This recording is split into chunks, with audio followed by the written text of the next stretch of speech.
Then you can come back into your drawing and make more refined adjustments. Again, always by looking at your subject and then looking back at the drawing.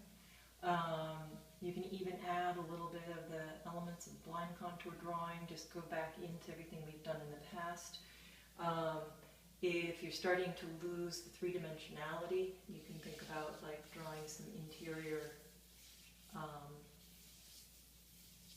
ellipses in there to get a sense of what's happening with the cross contours space-wise,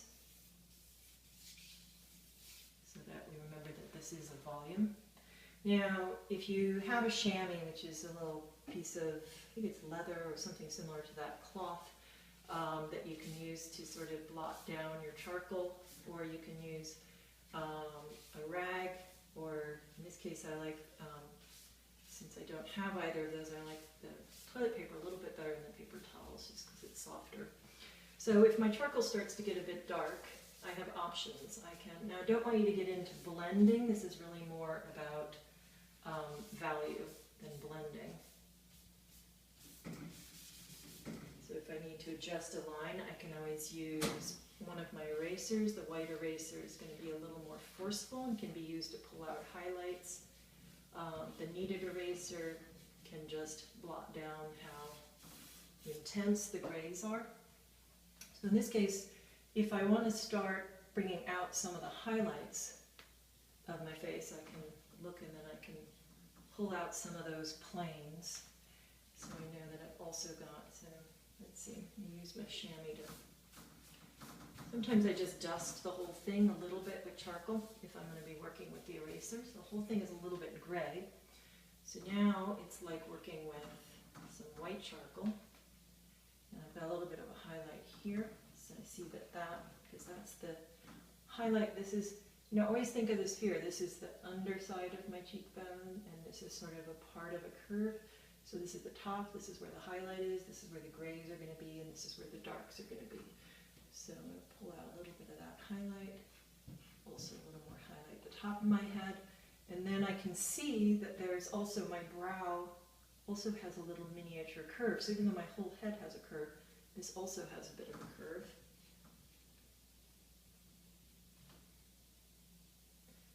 And there's some highlights in and around here. Definitely on the end of my shiny nose. Some on the ear. Now, don't forget to close one eye, but also to squint. When you're looking at value, you want to do a lot of squinting. Okay, you're not worrying about the details of your eyes, so it doesn't matter. So you're doing a bit of squinting. And you're kind of going, okay, in general, where are the light areas, where are the dark areas?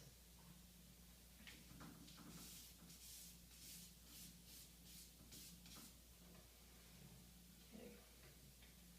Then I'm going to come back in here.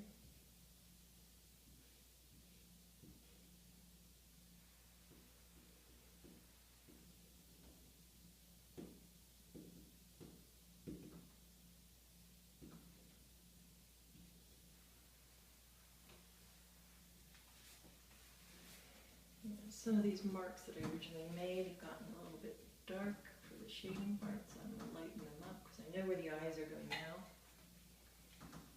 So maybe I'll break down my vine charcoal even more. And I'm just going to put an indicator of where the pupils go without drawing the details of them. And then I notice that it's a bit darker top side of the eye socket than it is on the bottom. There's still dark down here, but there's more on the top, especially around the brow.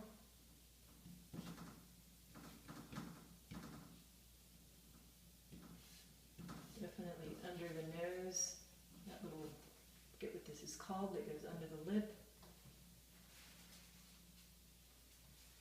And don't worry about whether you put down too much, okay? We're getting used to the structure. Now, one thing about the mouth. Often, a lot of people think of the mouth, remember I always talk about symbolizing things, and you think about it as a symbol like this. So you think of the top of the lip and the bottom of the lip. But if you really look at the lip, ask yourself, what's the darkest part of the lip shadow-wise? Okay, if I have mine a little bit open, the opening, okay? So we focus on the opening and where that's located and whether it goes a little bit up to down or a little bit down to up. Okay, so it's going to look like I'm frowning at first.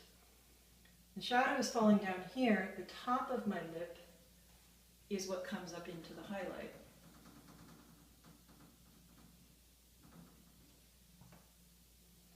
This lip is darker than the bottom lip when the light comes from above.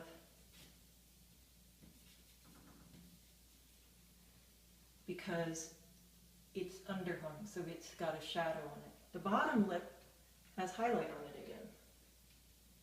So even if our lips are the same color, when we're looking at the lighting, most often, if the light comes from above, you're going to have a shadow underneath your lip. So this is going to give you volume of lip rather than symbolism of lip. Okay. Now a couple of things anatomically, even if we're turned to the side. Okay. If I look at myself from the front, one way that that your face lines up is actually, if you look at the very corner of your mouth and you follow it straight up, it will go straight up to your pupil. Those are one of the things you can draw on your face. Okay, can't do very well, but pupil down to the corner. So here we have a little bit of perspective. So if we think about, okay, the curve of the face, same curve that's happening here. If we draw that same curve here, if this is where the pupil is, this is where the corner of the mouth is. Then I'm going to follow that ellipse here and go from there to this corner of the mouth. And then you'll notice that the axis line that goes down the middle of the forehead, that goes down the middle of the nose, and then down so when you look at this side, it's like part of an ellipse going like this and cutting the roundness of our face down the middle, that all of those centers of the lips will line up with that. Okay. And then you follow that same curve from this iris down to the corner of your mouth. Now it might change a little bit when my eyes go off center. So like, that's assuming you're looking forward. So if you're drawing somebody else, their pupils are going to be looking forward and then they'll line up. When I'm doing a self-portrait and my eye is over to the side here a little bit more, because I'm looking over at you.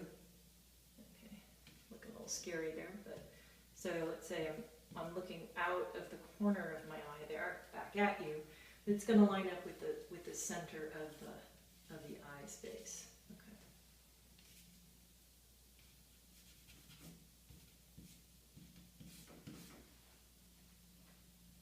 Mm-hmm. Then we just keep going back in and tweaking this by, if we need middle grays, we can use the chamois a little bit. We can use the chamois both ways. We can use it to make darks lighter, and we can also use it to make lights darker by pulling some of the... Now, like I said, I don't want you to do too much blending. I want you to try to use the charcoal in its loose and raw form as much as possible. I happen to know I have a long neck, so until I put my neck in there, there's no possible way it's going to look like me.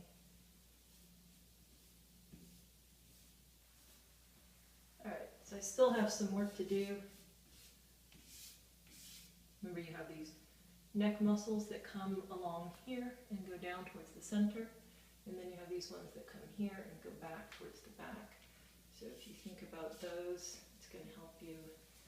These ones are going to kind of come back and get you into where the shoulder goes, and these ones are going to help you find, again, whatever that little thing is called in between your clavicle.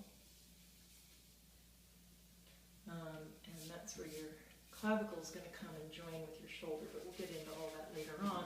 You just want that little suggestion of neck. And again, what I'm looking at is this space from my ear down, over, and then up to try to get a sense of how long that neck is. And I can always go back and use my pencil and measure. And if you're working with someone else, you close one eye, you hold the pencil and you put your thumb there, and you measure like from the top of the head to the eye, and then from the eye down to the bottom. And you'll see immediately that the eyes are halfway between the top and the bottom. So the rest of the work is just to continually keep kind of modeling it and noodling it to try to get the structure a little closer to what I'm looking at. But at least this technique will help get you in the ballpark.